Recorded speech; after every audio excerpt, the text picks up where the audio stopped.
తెలంగాణలో రైతులు కేంద్రంగా రాజకీయం వేడెక్కింది. కాంగ్రెస్ రైతు డిక్లరేషన్ హామీలను గులాబీ పార్టీ టార్గెట్ చేస్తోంది. గత సర్కారు వైఫల్యాలను ఎండగడుతూ అధికార పార్టీ కౌంటర్ ఇస్తోంది.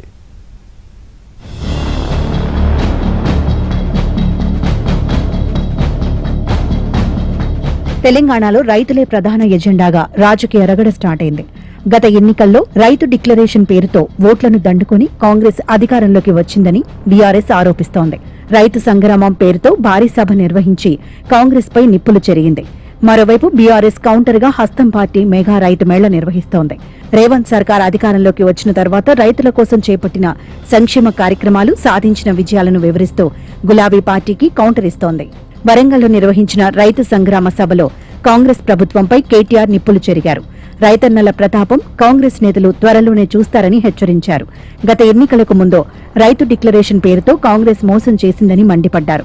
అధికారంలోకి వచ్చి 2 ఏళ్లు పూర్తవుతున్నా ఒక్క హామీ కూడా ఎందుకు నెరవేర్చలేదని కేటీఆర్ ప్రశ్నించారు. కాంగ్రెస్ చెప్పిన రైతు డిక్లరేషన్ ఒక బోగస్ పత్రమని, చిత్తు కాగితమని విమర్శించారు. మేము రైతు సదస్సు పెడితే పోటీగా హస్తం నేతలు మెగా రైతు మేళా పెట్టారని ఎద్దేవా చేశారు. అది మెగా రైతు మేళా కాదని దగా రైతు మేళా అని విమర్శించారు. ఇక్కడికి కాంగ్రెస్ పార్టీ పెద్దలు వచ్చినారు. ఇక కాంగ్రెస్ పార్టీ పెద్దలనల్లా వాళ్ళని ఏమనాలో మీరే ఆలోచన చేయండి. నన్ను అడిగితే వాళ్ళు పెద్దలు కాదు, దొంగలు. కాంగ్రెస్ పార్టీ నుంచి వచ్చిన కొంతమంది దొంగలు కొంగ జపం చేసి ఇదే వరంగల్ వేదికగా 4 ఏళ్ల కిందట మరి చాలా నక్క వినయాలు ప్రదర్శిస్తూ రైతులను మోసం చేసే మాటలు చాలా చేసినారు. రైతుల ఓట్ల కోసం గాలమేసి వల విసిరిన ఆ రోజు ఢిల్లీ నుంచి రాహుల్ గాంధీ వచ్చిండు. గల్లీలో ఉండే తొట్టి గ్యాంగ్ నెంట పెట్టుకొని వచ్చిండు. వచ్చి ఇక్కడ సభ పెట్టిండు. పెట్టి ఏమేం చెప్పిండో ఇప్పుడు నేను మీకు చూపెడతా. ఒక్క నిమిషం. రైతులను ఉద్ధరిస్తాం, ఊడబడుస్తాం, కొండ మీద కోతిని తెచ్చి మీకు ఇస్తాం, 6 సందమామలు పెడతాం, ఏదో కేసీఆర్ చేయందేదో మేము మీకు చేసి చూపెడతాం అని 7 సూర్యులను పెడతామని పెద్ద పెద్ద డైలాగులు కొట్టి మోసం చేసి దానికి ఒక పేరు పెట్టిండ్రు. వరంగల్ రైతు డిక్లరేషన్ అని పేరు పెట్టిండ్రు. కేటీఆర్ వాడిన పదజాలంతో కాంగ్రెస్ నేతలు భగ్గుమన్నారు. కేటీఆర్ తన గతాన్ని, తన స్థాయిని మర్చిపోయి మాట్లాడుతున్నారని మండిపడ్డారు. కేటీఆర్ నోరు అదుపులో పెట్టుకోవాలని మహేష్ కుమార్ గౌడ్ హెచ్చరించారు. తాత ముత్తాతల నుండి ఆస్తులతో పాటు పదవులను కూడా త్యాగం చేసినటువంటి రాహుల్ గాంధీ గారి గురించి మాట్లాడే సాహసం, ధైర్యం ఎక్కడిది కేటీఆర్? నీకు నీ స్థాయి ఎంత, నీ బతుకెంత? ఏంటి నీ బతుకు? అమెరికాలో పెట్రోల్ బంకులో పెట్రోల్ పోసిన నువ్వు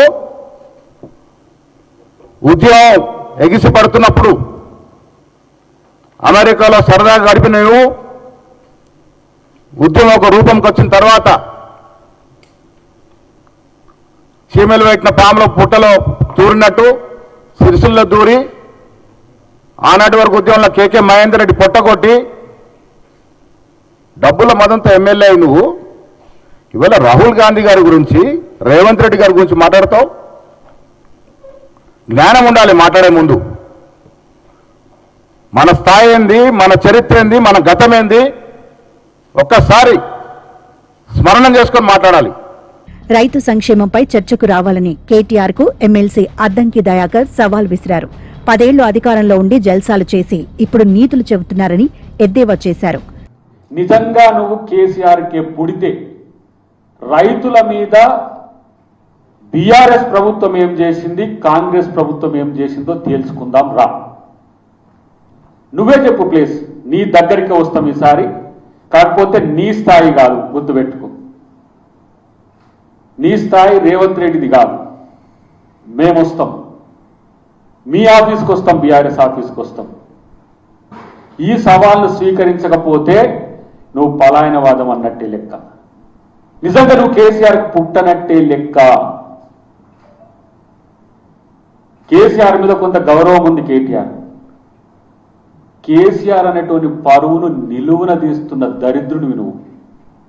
కేటీఆర్ పై ఎమ్మెల్యే నాయని రాజేందర్ రెడ్డి ఫైర్ అయ్యారు. కేటీఆర్ వ్యాఖ్యలు దెయ్యాలు వేదాలు వల్లించినట్లుందని ఎద్దేవా చేశారు. బీఆర్ఎస్ నేతలు నకిలీ విత్తనాలు అమ్మే ముఠా అని, వారి హయాంలో 7,000 మంది రైతులు చనిపోయారని గుర్తు చేశారు. రైతులపై ఎఫ్ఐఆర్ నమోదు చేసిన ఘనత వారిదేనని ధ్వజమెత్తారు. వీళ్ళు మాట్లాడే మాటలు దయ్యాలు వేదాలు వర్ణించినట్టున్నాయి.